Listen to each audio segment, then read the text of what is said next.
लेकिन मैं अब बात करना चाहता हूं उस चुनावी काफिले की जो भारत जैसा तो नहीं दिखता, लेकिन माहौल तो अमेरिका में भी बनता है। और वंदना जिगन जी, मैं आपके पास आऊंगा। मैम, मुझे ये बताइए, क्योंकि यूक्रेन वॉर, चाइना के साथ संबंध और फिर उसके बाद इंडिया में भारत में आपके अमेरिकी राष्ट्रपति का यहाँ होना, ये सारी चीजें क्या अमेरिकन प्रेसिडेंशियल इलेक्शन को इन्फ्लुएंस करती हैं? क्या अमेरिकी राष्ट्रपति चुनाव पर असर डालती हैं? और डालती हैं तो ये दौरा उसमें क्या जगह रखता है मैम? जहाँ तक भारतीय मूल के लोगों की बात है कि जिस तरह से हमारे माननीय राष्ट्रपति अभी वहाँ पधारे हैं, G20 में गए हैं भाग लेने के लिए, उधर से हमने देखा है कि पुतिन जी ने मना कर दिया कि वो नहीं आ रहे हैं। और भारत में जिस तरह से जो भारत कहता है उसको भारत करता है।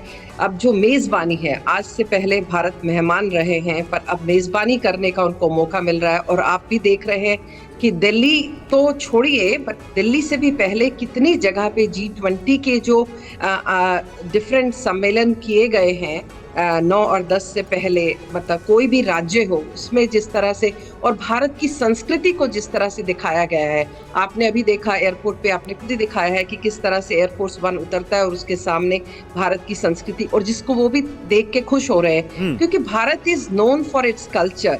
एंड अभी 24 में अगर भारत में इलेक्शंस हैं तो 24 में अमेरिका में भी हमारे इलेक्शंस हैं और हमारी प्राइमरीज होगी फरवरी मार्च में, तो मेन जो है नवंबर में होगा। तो डायस्पोरा के लोग इन्फ्लुएंस जरूर होते हैं, मैं ये बात जरूर कह सकती हूँ, बट लेकिन जो मेन स्ट्रीम अमेरिकन हैं उनको इस चीज का क्या फर्क पड़ता है, उससे इनको मतलब कुछ नहीं है। बट लेकिन हमारे जो क्योंकि भारतीय मूल के लोग भी यहाँ इस वक्त बहुत हैं और आप देख रहे हैं कि वो हर अच्छी पोजीशन पे भी हैं और भारत का स्टेचर काफी हाई है।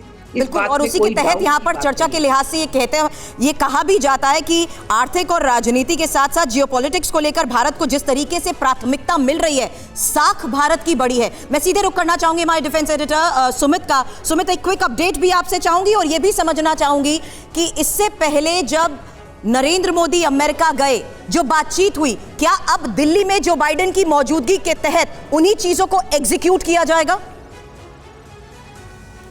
देखिए बिल्कुल, क्योंकि कोई भी डील एकदम से फौरी तौर पर नहीं होती, कई फेजेस आते हैं डिस्कशन का, नेगोशिएशन का। और दोबारा से एक बार फिर, क्योंकि जो बाइडेन जब भारत आए हैं तो उन्हीं डील्स के अंदर क्या क्या कुछ चीज़ें और बातचीत के अंदर की जा सकती हैं। क्योंकि देखिए इसमें T2T जो सबसे इंपॉर्टेंट है जेट इंजन का, वो एक महत्वपूर्ण कदम है, एक माइलस्टोन है भारत की डिफेंस सेक्टर के लिए भी। क्योंकि भारत अपने जिस तरीके से तेजस को डेवलप कर रहा है, आने वाले जो फेज में इसको Mark 2 आएगा, इसके बाद दूसरे फेज आएंगे, तो उसमें जो जेट इंजन होंगे वो ऐसे होंगे जो अमेरिका के बहुत बेहतरीन जेट इंजन माने जाते हैं। तो इसलिए ये नेगोशिएशन बहुत ज़्यादा ज़रूरी है। इसके अलावा मैंने आपको बताया कि किस तरीके से खास तौर पर गल्फ और अरब कंट्रीज़ के अंदर एक रेल नेटवर्क को इस्टेब्लिश किया जाए और भारत उससे किस तरीके से जुड़ सकता है और अपनी प्रोडक्शन लाइन के लिए, भारत के इकोनॉमिक कॉरिडोर्स के लिए एक महत्वपूर्ण कदम हो सकता है। ये भी डिस्कशन का एक टॉपिक होगा। और इन सभी कदमों के साथ भारत कैसे एक लीडिंग फोर्स के तौर पर, यानी जब आपने आज सुना कि हमने किस तरीके से वन नेशन वन फैमिली की बात की तो और वन फ्यूचर की बात की, तब ये दिखाया जाएगा कि कैसे